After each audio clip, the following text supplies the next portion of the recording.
To the 70 million people of Japan, Hirohito, their emperor, is a god, through direct descent from the great sun goddess Amaterasu.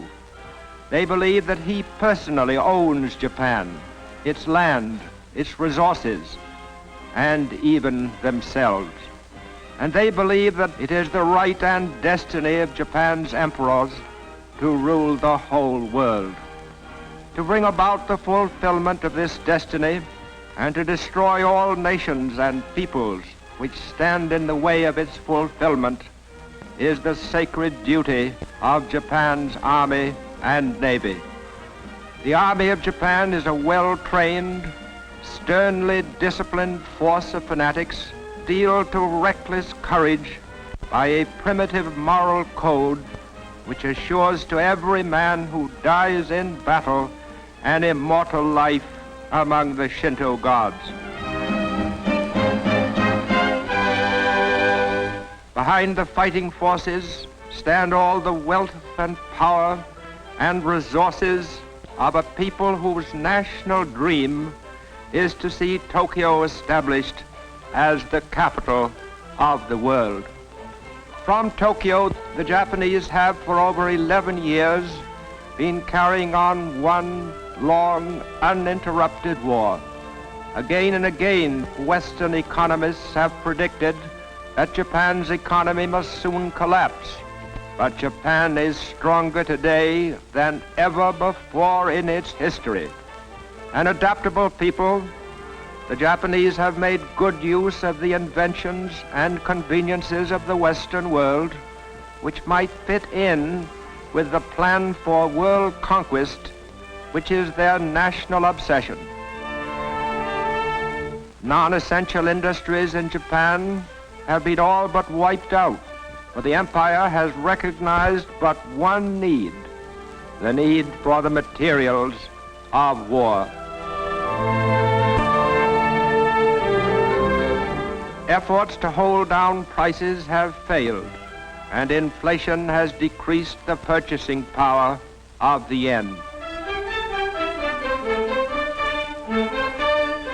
Japan's gold supply is carefully hoarded, no longer forms a basis for her money, but Tokyo's bankers see their turn coming later, when Japan begins exploiting the lands it has conquered. Most eagerly sought securities on the Tokyo Stock Exchange are the shares of government-controlled corporations set up to develop the gold and iron and timber of the Philippines, the abundant rubber and tin of Malaya, the oil and quinine of the Dutch East Indies, all the raw materials needed to make Japan self-sufficient in a war which many of its leaders believe may last a century. Never an inventive or creative people, the Japanese have always depended on the scientific and industrial knowledge of the Western world. And now that they are at war with Britain and the United States, they find their chief source from which to borrow fast-changing production techniques in Nazi Germany.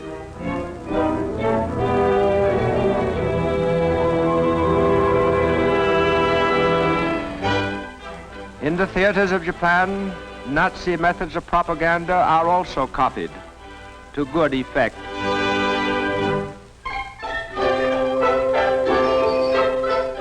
The Nazi concept of total war is highly satisfying to the Japanese mind, for throughout its modern history, Japan has been a totalitarian state preparing for total war. Playing their closely supervised part in total war are Japan's metropolitan newspapers, which ape the great American dailies. Before a stick of type can be set, it must be approved by the Army, the Navy, the police, and the Foreign Office. No story or editorial, no picture or cartoon may be printed which opposes the concept of a Japanese-ruled world. Thus, to the Japanese reading public, The progress of their holy war is an unbroken succession of triumphs. Every disaster becomes a victory, and all news is good news. For every channel of public information is being used to impress upon Japan's people that the war is proceeding according to a divinely guided plan, and that the people's part is merely to double and redouble their sacrifices on behalf of the emperor and of their sons and fathers away at the front. Greatest single source of Japan's fighting men is its peasant population, long used to hard work and self-denial. Toiling from before dawn to long after sunset, the farm family accepts hard work and squalor with the unfeeling stoicism of a disciplined race.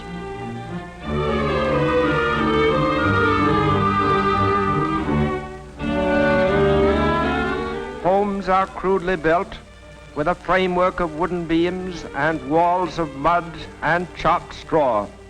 In these huts, Japan's peasants have for generations raised sons to fight for their emperor. There are few luxury crops in Japan today. Practically everything has been replaced by crops which give the greatest nourishment. All grain and rice belong to the state. The whole crop is bought by the government at a price just high enough to keep the peasant alive and working.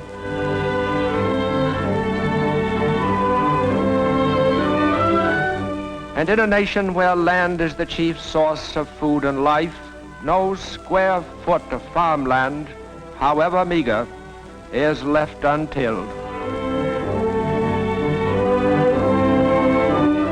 To protect its supply of hardwood, Japan has for years practiced reforestation on a national scale. And today its lumber, like everything else it produces, is going into the war effort in one way or another. To make sure that on the farm not an hour is spent in idleness, no material is wasted. Every rural community produces useful handicrafts.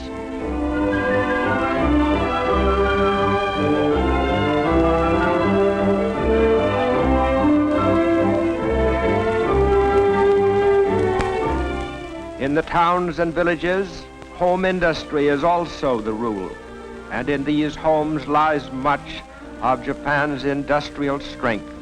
With each home a miniature factory, the nation's total production is almost beyond estimate. With the same fanatic zeal that inspires the soldiers, whom they so devotedly support, the Japanese people are today working for the destruction of the land they fear and hate most of all, the United States, a land which more than any other the Japanese have cause to remember with gratitude and affection. When in 1923 Japan was racked and broken by an earthquake, it was the United States which was first and most generous in giving aid. Into Tokyo and scores of other shattered and suffering cities poured millions of American dollars, shiploads of American supplies, to save lives, to heal the injured, and to help rebuild Japan. Today, Japan's restored cities are filled with mills and factories turning out materials of war.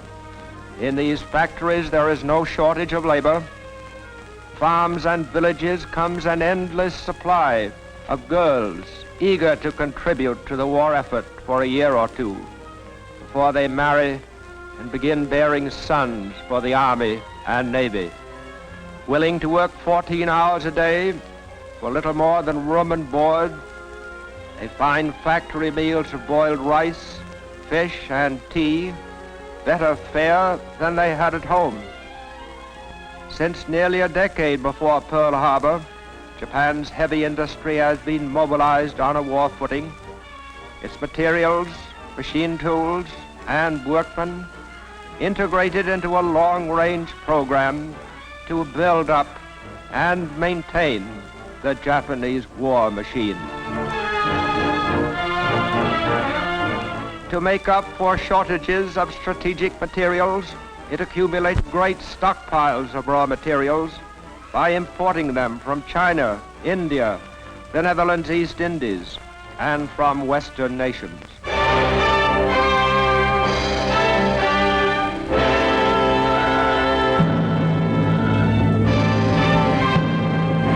Japan's state religion is Shintoism, which teaches that Japan is a heavenly land, protected by their gods, who have even taken the form of a divine wind, which scattered and confounded enemy fleets. Shinto gods exist in rocks, trees, and rivers, and even the souls of men who have died for their emperor are worshipped as minor gods.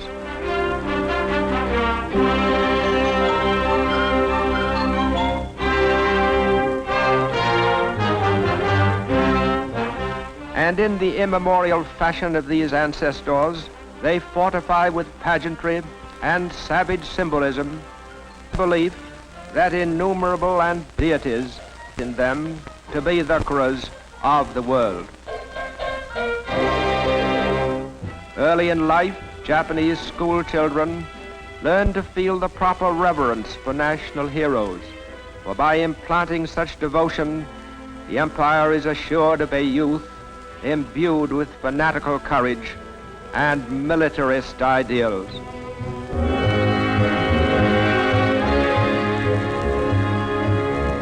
From infancy, Japanese children find their days strictly scheduled to the discipline of total war. In physical culture groups, they harden their bodies and learn the obedience to orders which will make them good warriors in later life.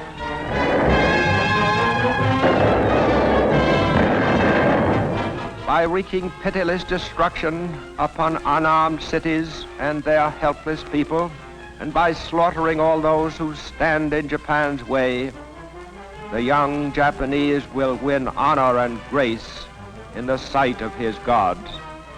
For they have decreed that it is Japan's destiny to achieve mastery over the whole world, to bring to all peoples the blessings of the samurai code.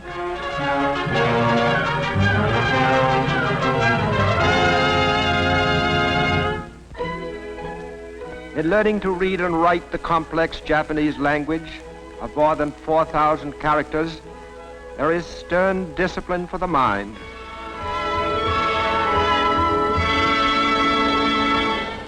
Never are they allowed to forget that the way of Japan is the way of the warrior, and that modern weapons of war are as glorious as the samurai swords with which their ancestors won honor and immortality.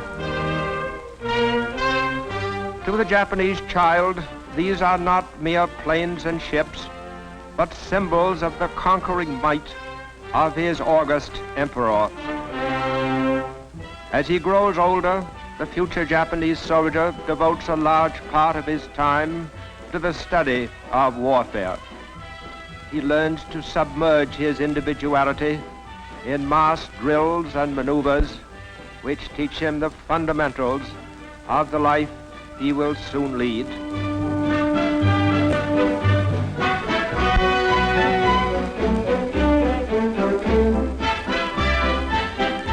He is taught how to handle a rifle under a drill master who is both able and severe. He is trained so that handling a gun becomes second nature to him, in preparation for the time when he will be a full-fledged soldier ready to die for his emperor.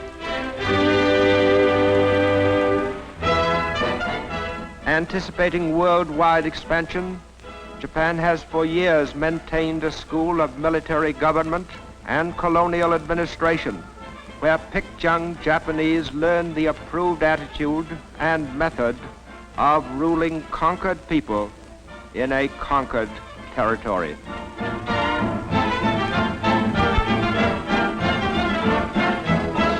The Emperor's future Gauleiters lead a Spartan existence, become used to the simple rations which be their lot until the day of final victory.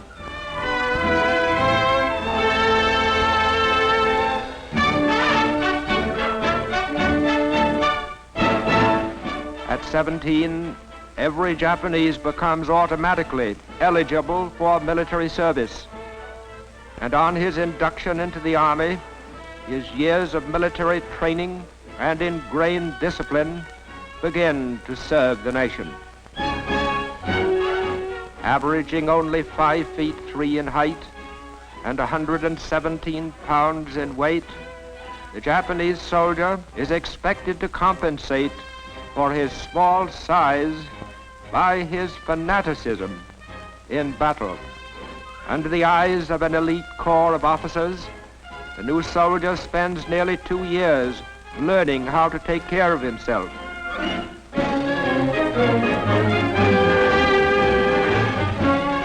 And it is a matter of pride with each Japanese soldier that he conform to the accepted pattern.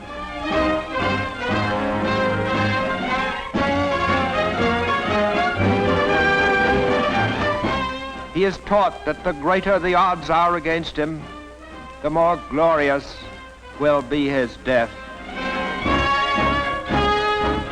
Building on this foundation of the will to conquer, the Japanese have made good use of the offensive spirit which inspires their people.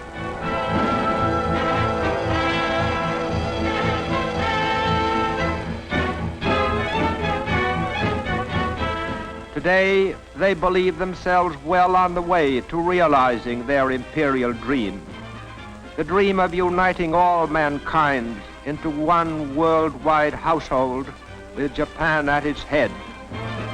This, then, is the enemy, primitive, murderous, and fanatical. This war machine, this empire can be beaten.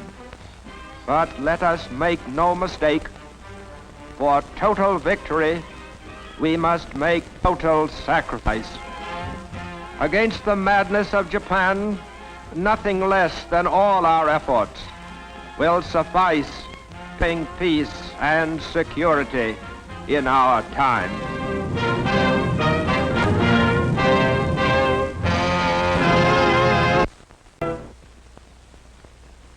You are about to see the second of 3 films which have been made to help us size up our enemy, Japan. To beat the Japanese and to do the job thoroughly, we have got to understand them thoroughly. The Japanese are not easy to know. I've lived among them for 10 years, and I can testify that they are as different from ourselves as any people on this planet. The real difference is in their minds. You cannot measure Japanese sense of logic by any Western yardstick. Their weapons are modern, their thinking 2,000 years out of date.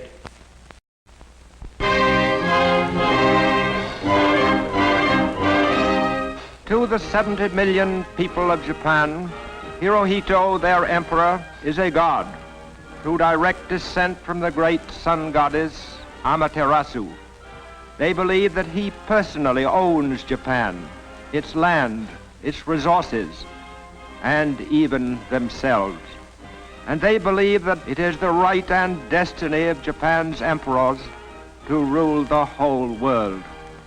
To bring about the fulfillment of this destiny, and inflation has decreased the purchasing power of the yen.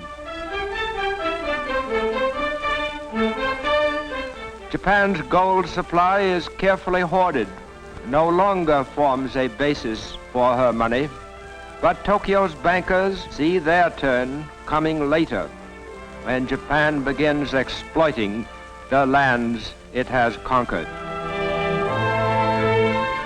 most eagerly sought securities on the Tokyo Stock Exchange are the shares of government control destroy all nations and peoples which stand in the way of its fulfillment is the sacred duty of Japan's Army and Navy.